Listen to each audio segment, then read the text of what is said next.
நீங்கள் இணைந்திருப்பது சங்கமம் வானொலி, destiny in Jesus Christ, Tamil கிறிஸ்தவ வானொலி, கனேடிய மண்ணிலிருந்து ஒலிபரப்பாகிறது.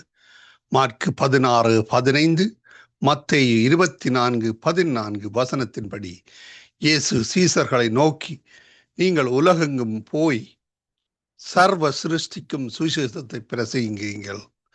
ராஜ்யத்தினுடைய இந்த சுவிசேஷம் பூலோகமெங்குமுள்ள சகல ஜாதிகளுக்கும் சாட்சியாக பிரசங்கப்படும். அப்பொழுது முடிவு வரும் என்ற வசனத்தின்படி ஆத்துமாக்களை பரலோகத்தில் சங்கமிக்கும் வானொலி சங்கமம், சங்கமம், சங்கமம்.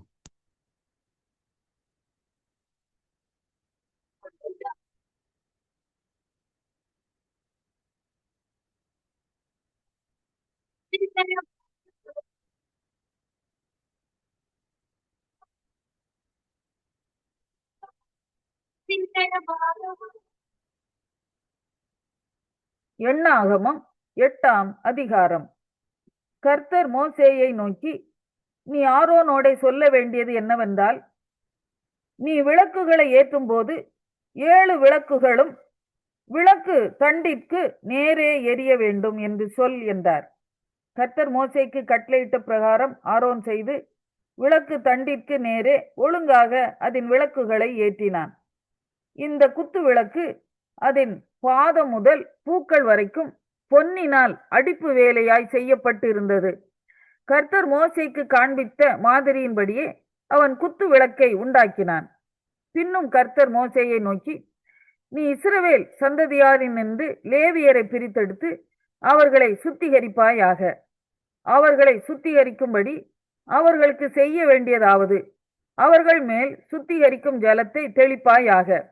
பின்பு அவர்கள் சர்வாங்க சவரம் பண்ணி தங்கள் வஸ்திரங்களை தோய்த்து தங்களை சுத்திகரிக்க கடவர்கள். அப்பொழுது ஒரு காளையையும் அதற்கேற்ற எண்ணெயிலே பிசைந்த மெல்லிய மாவாகிய போஜன பலியையும் கொண்டு வர கடவர்கள். பாவ நிவாரண பலியாக வேறொரு காளையையும் நீ வாங்கி லேவியரை ஆசரிப்பு கூடாரத்துக்கு முன் வர செய்து இஸ்ரவேல் புத்திரரின் சபையார் எல்லாரையும் கூடி வர பண்ணுவாயாக. நீ லேவியரை கர்த்தருடைய சந்நிதியில் வரப்பண்ணின போது இஸ்ரவேல் புத்திரர் தங்கள் கைகளை லேவியர் மேல் வைக்க கடவர்கள். லேவியர் கர்த்தருக்குரிய பணிவிடை செய்யும் பொருட்டு ஆரோன் அவர்களை இஸ்ரவேல் புத்திரரின் காணிக்கையாக கர்த்தருக்கு முன்பாக அசைவாட்டப்படும் காணிக்கையாய் நிறுத்த கடவன். அதன் பின் லேவியர் தங்கள் கைகளை காளைகளுடைய தலையின் மேல் வைப்பார்களாக.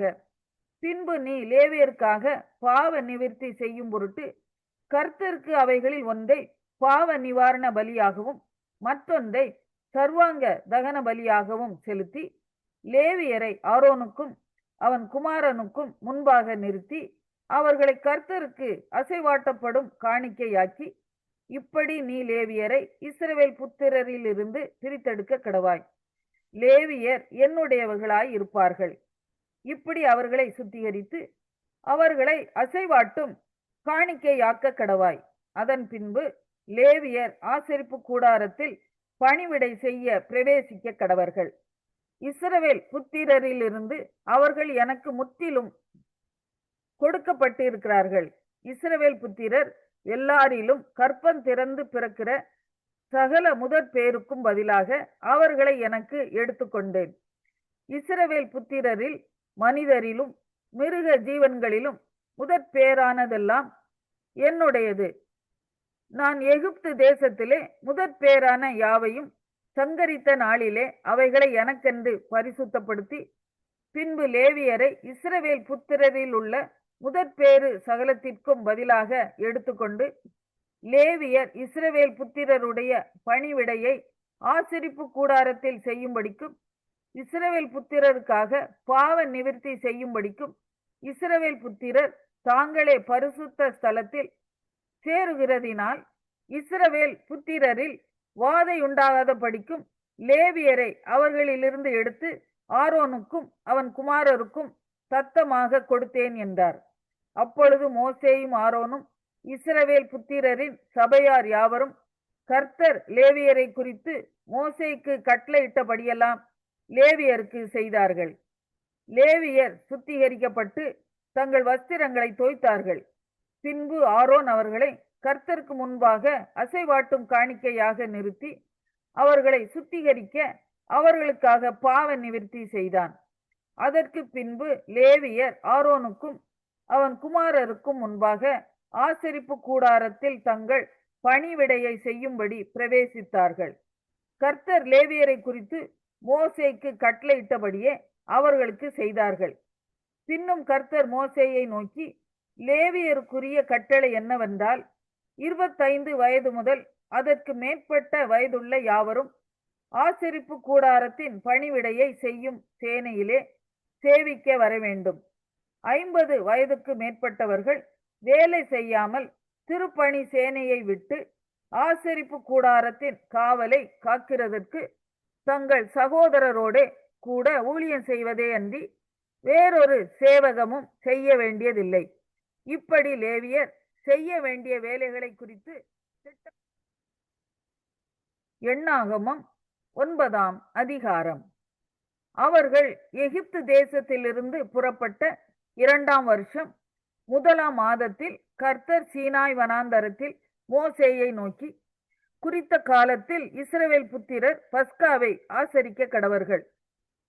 இந்த மாதம் 14ஆம் தேதி அந்தி நேரமான வேளையாகிய குறித்த காலத்தில் அதை ஆசரிக்க கடவீர்கள். அதற்குரிய எல்லா கட்டளையின்படியேயும் முறைமைகளின் படியேயும் அதை ஆசரிக்க கடவீர்கள் என்றார்.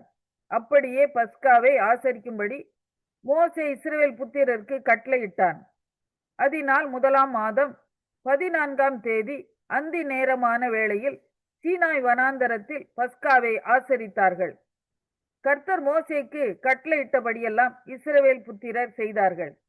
அந்நாளில் சிலர் மனித பிரேதத்தினால் தீட்டுப்பட்டபடியினால் பஸ்காவை ஆசரிக்க தகாதவர்களாய் இருந்தார்கள்.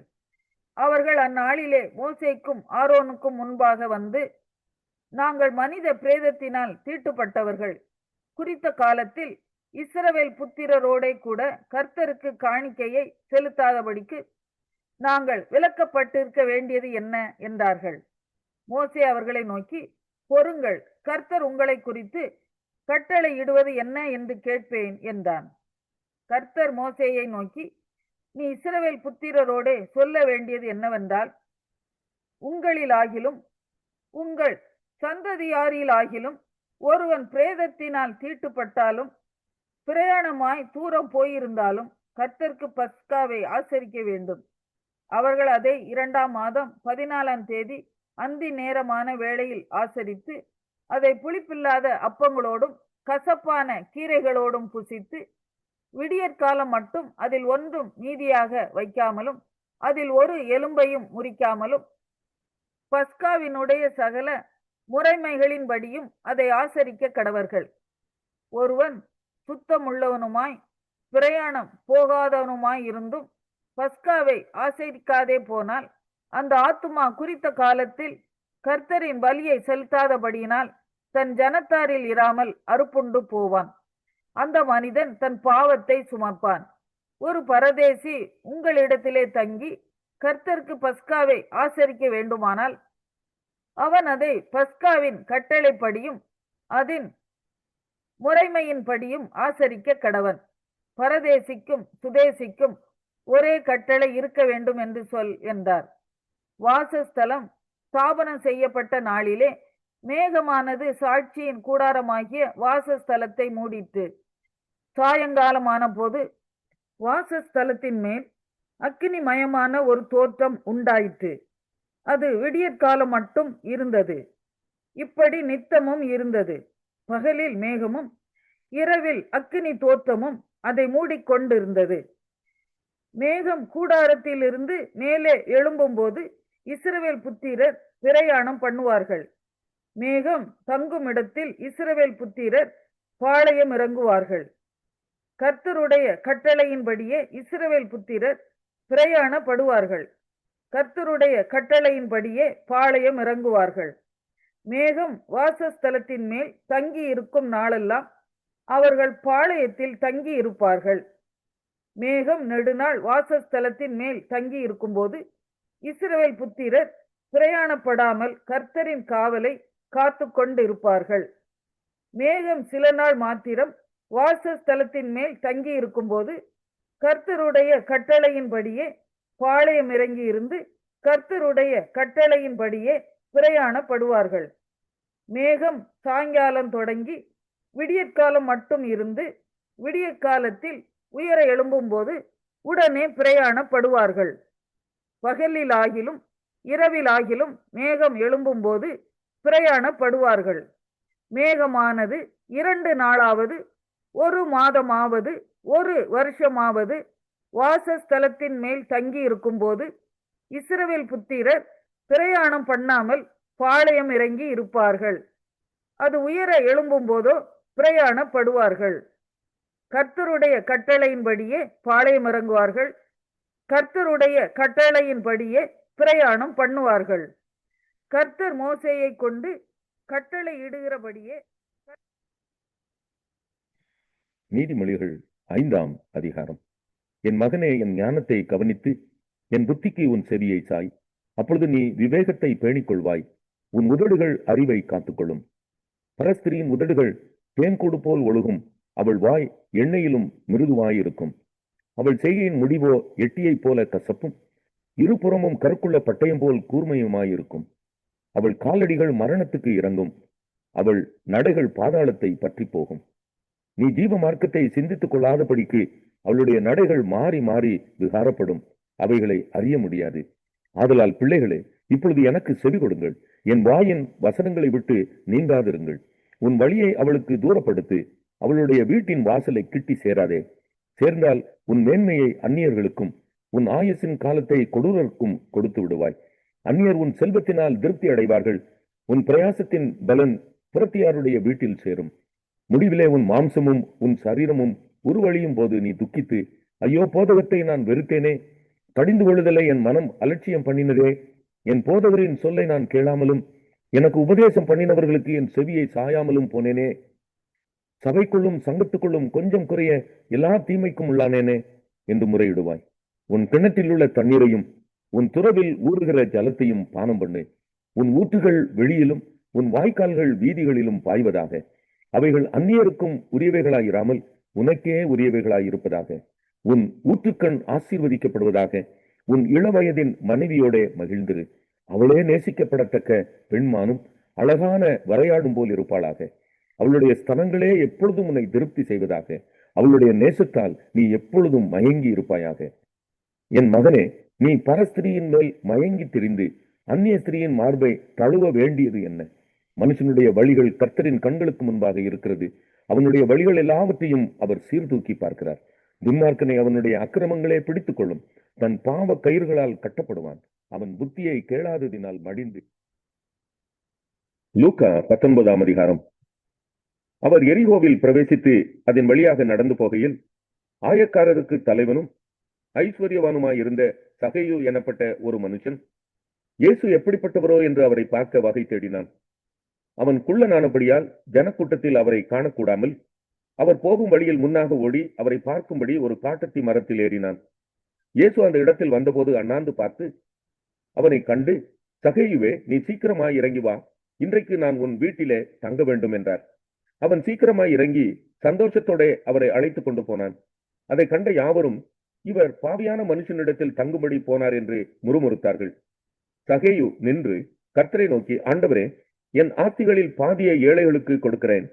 நான் ஒருவனிடத்தில் எதையாகிலும் அநியாயமாய் வாங்கினதுண்டானால் நாலத்தனையாக திரும்ப செலுத்துகிறேன் என்றான். இயேசு அவனை நோக்கி, இன்றைக்கு இந்த வீட்டுக்கு ரட்சிப்பு வந்தது. இவனும் ஆபிரகாமுக்கு குமாரனாயிருக்கிறானே. இழந்து போனதை தேடவும் ரட்சிக்கவுமே மனுஷகுமாரன் வந்திருக்கிறார் என்றார். அவர்கள் இவைகளை கேட்டுக்கொண்டிருக்கையில் அவர் எருசலேமுக்கு சமீபித்திருந்தபடியினாலும் தேவனுடைய ராஜ்யம் சீக்கிரமாய் வெளிப்படும் என்று அவர்கள் நினைத்தபடியினாலும் அவர் ஒரு உவமையை சொன்னார். பிரபுவாகிய ஒருவன் ஒரு ராஜ்யத்தை பெற்றுக்கொண்டு திரும்பி வரும்படி தூர தேசத்துக்கு போக புறப்பட்டான். புறப்படும் போது அவன் தன் ஊழியக்காரரில் 10 பேரை அழைத்து அவர்களிடத்தில் 10 ராத்தல் திரவியம் கொடுத்து, நான் திரும்பி வருமளவும் இதை கொண்டு வியாபாரம் பண்ணுங்கள் என்று சொன்னான். அவனுடைய ஊரார் அவனை பகைத்து, இவன் எங்கள் மேல் ராஜாவாய் இருக்கிறது எங்களுக்கு மனதில்லை என்று சொல்லும்படி அவன் பின்னே ஸ்தானாபதிகளை அனுப்பினார்கள். அவன் ராஜ்யத்தை பெற்றுக்கொண்டு திரும்பி வந்தபோது தன்னிடத்தில் திரவியம் வாங்கியிருந்த அந்த ஊழியக்காரரில் அவனவன் வியாபாரம் பண்ணி சம்பாதித்தது இவ்வளவென்று அறியும்படி அவர்களை தன்னிடத்தில் அழைத்து வர சொன்னான். அப்பொழுது முந்தினவன் வந்து, ஆண்டவனே, உம்முடைய ராத்தலினால் 10 ராத்தல் ஆதாயம் கிடைத்தது என்றான். எஜமான் அவனை நோக்கி, நல்லது உத்தம ஊழியக்காரனே, நீ கொஞ்சத்தில் உண்மை உள்ளவனாய் இருந்தபடியால் 10 பட்டணங்களுக்கு அதிகாரியாயிரு என்றான். அப்படியே 2ஆம் ஊழியக்காரன் வந்து, ஆண்டவனே, உம்முடைய ராத்தலினால் 5 ராத்தல் ஆதாயம் கிடைத்தது என்றான். அவனையும் அவன் நோக்கி, நீயும் 5 பட்டணங்களுக்கு அதிகாரியாயிரு என்றான். பின்பு வேறொருவன் வந்து, ஆண்டவனே, இதோ உம்முடைய ராத்தல், இதை ஒரு சீலையிலே வைத்திருந்தேன். நீர் வைக்காததை எடுக்கிறவரும் விதைக்காததை அறுக்கிறவருமான கடினமுள்ள மனுஷன் என்று அறிந்து உமக்கு பயந்திருந்தேன் என்றான். அதற்கு அவன், பொல்லாத ஊழியக்காரனே, உன் வாய் சொல்லிக் கொண்டே உன்னை நியாயம் தீர்க்கிறேன். நான் வைக்காததை எடுக்கிறவனும் விதைக்காததை அறுக்கிறவனுமான கடினமுள்ள மனுஷன் என்று அறிந்தாயே, பின்ன ஏன் நீ என் திரவியத்தை காசுக்கடையிலே வைக்கவில்லை? வைத்திருந்தால் நான் வரும்போது அதை வட்டியோட வர பற்றிக் கொள்வேனே என்று சொல்லி சமீபமாய் நிற்கிறவர்களை நோக்கி அந்த ராத்தலை அவன் கையிலிருந்து எடுத்து 10 ராத்தல் உள்ளவனுக்கு கொடுங்கள் என்றான். அதற்கு அவர்கள், ஆண்டவனே, அவனுக்கு 10 ராத்தல் இருக்கிறதே என்றார்கள்.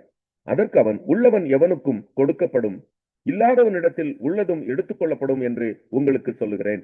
அன்றியும் தங்கள் மேல் நான் ராஜாவாகிறதற்கு மனதில்லாதிருந்தவர்களாகிய என்னுடைய சத்துருக்களை இங்கே கொண்டு வந்து எனக்கு முன்பாக வெட்டி போடுங்கள் என்று சொன்னான் என்றார். இவைகளை அவர் சொன்ன பின்பு எருசலேமுக்கு புறப்பட்டு முந்தி நடந்து போனார். அவர் ஒலிவ மலை எனப்பட்ட மலையின் அருகான பெத்பகே, பெத்தானியா என்னும் ஊர்களுக்கு சமீபித்த போது தம்முடைய சீஷரில் 2 பேரை நோக்கி, உங்களுக்கு எதிரே இருக்கிற கிராமத்துக்கு போங்கள். அதிலே பிரவேசிக்கும் போது மனுஷரில் ஒருவனும் ஒரு காலும் ஏறியிராத கழுதை குட்டியை கட்டியிருக்க காண்பீர்கள். அதை அவிழ்த்துக் கொண்டு வாருங்கள். அதை ஏன் அவிழ்க்கிறீர்கள் என்று யாராவது உங்களிடத்தில் கேட்டால் அது ஆண்டவருக்கு வேண்டும் என்று சொல்லுங்கள் என்றார். அனுப்பப்பட்டவர்கள் போய் தங்களுக்கு அவர் சொன்னபடியே கண்டார்கள். கழுதை குட்டியை அவர்கள் அவிழ்க்கும் போது அதற்கு உடையவர்கள், குட்டியை ஏன் அவிழ்க்கிறீர்கள் என்று கேட்டார்கள். அதற்கு அவர்கள், அது ஆண்டவருக்கு வேண்டும் என்று சொல்லி அதை இயேசுவினிடத்தில் கொண்டு வந்து தங்கள் வஸ்திரங்களை அதன் மேல் போட்டு இயேசுவை அதன் மேல் ஏற்றினார்கள். அவர்கள் போகையில் அவர்கள் தங்கள் வஸ்திரங்களை வழியிலே விரித்தார்கள். அவர் ஒலிவ மலையின் அடிவாரத்துக்கு சமீபமாய் வருகையில் திரளான கூட்டமாகிய சீஷர் எல்லாரும் தங்கள் கண்ட சகல அற்புதங்களையும் குறித்து சந்தோஷப்பட்டு, கர்த்தருடைய நாமத்தினாலே வருகிற ராஜா ஸ்தோத்திரிக்கப்பட்டவர், பரலோகத்திலே சமாதானமும் உன்னதத்திலே மகிமையும் உண்டாவதாக என்று மிகுந்த சத்தத்தோட தேவனை புகழ்ந்தார்கள். அப்பொழுது கூட்டத்தில் இருந்த பரிசேயரில் சிலர் அவரை நோக்கி, போதகரே, உம்முடைய சீஷரை அதட்டும் என்றார்கள். அவர்களுக்கு அவர் பிரதியுத்தரமாக, இவர்கள் பேசாமல் இருந்தால் கல்லுகளே கூப்பிடும் என்று உங்களுக்கு சொல்லுகிறேன் என்றார். அவர் சமீபமாய் வந்தபோது நகரத்தை பார்த்து அதற்காக கண்ணீர் விட்டு அழுது, உனக்கு கிடைத்த இந்த நாளிலாகிலும் உன் சமாதானத்துக்கு ஏற்றவைகளை நீ அறிந்திருந்தாயானால் நலமாயிருக்கும். இப்பொழுதே அவைகள் உன் கண்களுக்கு மறைவாய் இருக்கிறது. உன்னை சந்திக்கும் காலத்தை நீ அறியாமற் போனபடியால் உன் சத்துருக்கள் உன்னை சூழ மதில் போட்டு உன்னை வளைந்து கொண்டு எப்பக்கத்திலும் உன்னை நெருக்கி உன்னையும் உன்னிலுள்ள உன் பிள்ளைகளையும் தரையாக்கி போட்டு உன்னிடத்தில் ஒரு கல்லின் மேல் ஒரு கல்லிராதபடிக்கு செய்யும் நாட்கள் உனக்கு வரும் என்றார். பின்பு அவர் தேவாலயத்தில் பிரவேசித்து அதிலே விற்கிறவர்களையும் கொள்ளுகிறவர்களையும் புறம்பே துரத்த தொடங்கி, என்னுடைய வீடு ஜெப வீடாய் இருக்கிறது என்று எழுதியிருக்கிறது, நீங்களோ அதை கள்ளர் குகையாக்கினீர்கள் என்றார். அவர் நாடோறும் தேவாலயத்தில் உபதேசம் பண்ணி கொண்டிருந்தார். பிரதான ஆசாரியரும் வேதபாரகரும் ஜனத்தின் மூப்பரும் அவரை கொலை செய்ய வகை தேடியும் ஜனங்கள் எல்லாரும் அவருக்கு செவி கொடுத்து அவரை அண்டிக் கொண்டிருந்தபடியால் அதை